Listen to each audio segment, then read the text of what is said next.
Adani power अब nuclear energy sector में entry ले चुका है और क्वाइटली एक नई सब्सिडरी लॉन्च की गई है।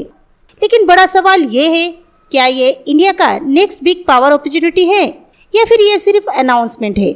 एग्जीक्यूशंस अभी दूर है। और सबसे इम्पोर्टेंट, क्या इन्वेस्टर को इस न्यूज़ पर रिएक्ट करना चाहिए या वेट करना चाहिए? Hello friends and welcome to my channel Penny house. आज हम अदानी पावर की इस न्यूक्लियर मूव को डिटेल में समझेंगे, सिंपल लैंग्वेज में, बिना हाइप के। हम देखेंगे कंपनी ने एग्जैक्ट क्या किया है, न्यूक्लियर सेक्टर में अपॉर्चुनिटी कितनी बड़ी है और सबसे इम्पोर्टेंट, इन्वेस्टर के लिए ये सिग्नल है या सिर्फ नॉइज। सबसे पहले न्यूज़ को डिकोड करते हैं। अदानी पावर ने इनडायरेक्टली न्यूक्लियर एनर्जी में एंट्री ली है through a subsidiary structure, Adani atomic energy limited यानी AAEL, और अब उसके अंडर एक नई कंपनी बनाई गई है, कोस्टल महा एटॉमिक एनर्जी लिमिटेड। ये company nuclear power generation, transmissions और डिस्ट्रीब्यूशंस पर फोकस करेगी। स्ट्रक्चर सिंपल है, अदानी पावर से AAEL उससे CMAEL में ट्रांसफर हो जाएगा। मतलब ये लिस्टेड कंपनी का स्टेप डाउन सब्सिडरी है। इम्पोर्टेंट बात क्या है इसमें, अभी इनिशियल कैपिटल सिर्फ 5 लाख रुपीस है और कोई मेजर रेगुलेटरी अप्रूव इस स्टेज पर रिक्वायर्ड नहीं था। यानी अभी ये प्रोजेक्ट अर्ली स्टेज में है, एग्जीक्यूशन शुरू नहीं हुआ है। अब सवाल ये है, ये इतना इम्पोर्टेंट क्यों है? इंडिया में पावर डिमांड तेजी से बढ़ रही है और क्लीन एनर्जी की तरफ शिफ्ट हो रहा है। लेकिन प्रॉब्लम ये है, सोलर और विंड इंटरमिटेंट है, यानी 24/7 स्टेबल पावर नहीं देते। न्यूक्लियर एनर्जी यहाँ गेम चेंजर बन सकता है क्योंकि ये स्टेबल बेस लोड पावर देता है। इसलिए गवर्नमेंट भी न्यूक्लियर सेक्टर खोलने की प्लानिंग कर रही है।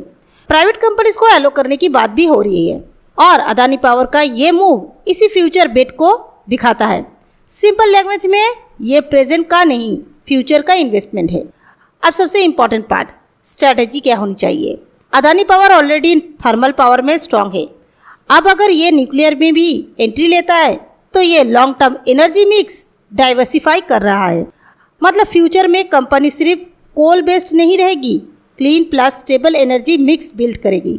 और अगर गवर्नमेंट पॉलिसी सपोर्ट करती है तो अर्ली एंट्री का एडवांटेज मिल सकता है। लेकिन ध्यान रखिए, न्यूक्लियर सेक्टर सिंपल नहीं है। इसमें heavy regulation, long approval process और हाई कैपिटल इन्वेस्टमेंट लगता है। यानी ये क्विक रिटर्न स्टोरी नहीं है, ये लॉन्ग टर्म स्ट्रेटेजिक प्ले है। अब रिस्क समझना बहुत ज़रूरी है। प्रोजेक्ट अभी बहुत अर्ली स्टेज में है, रेवेन्यू इम्पैक्ट इमीडिएट नहीं आएगा। न्यूक्लियर सेक्टर हेवीली रेगुलेटेड है, पॉलिसी चेंजेस पर डिपेंड करेगा।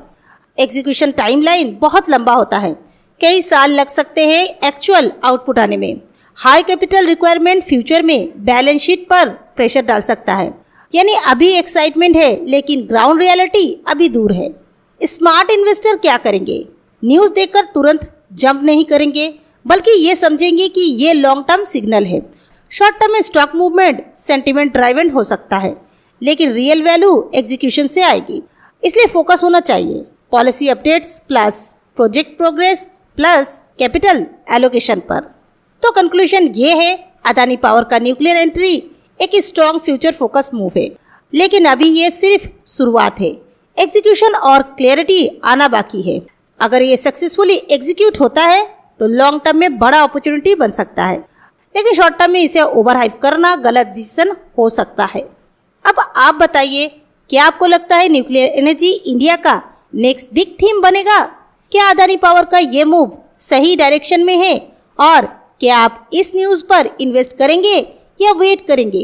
कमेंट में ज़रूर बताएं, आपका डिसीजन इंटरेस्टिंग होगा।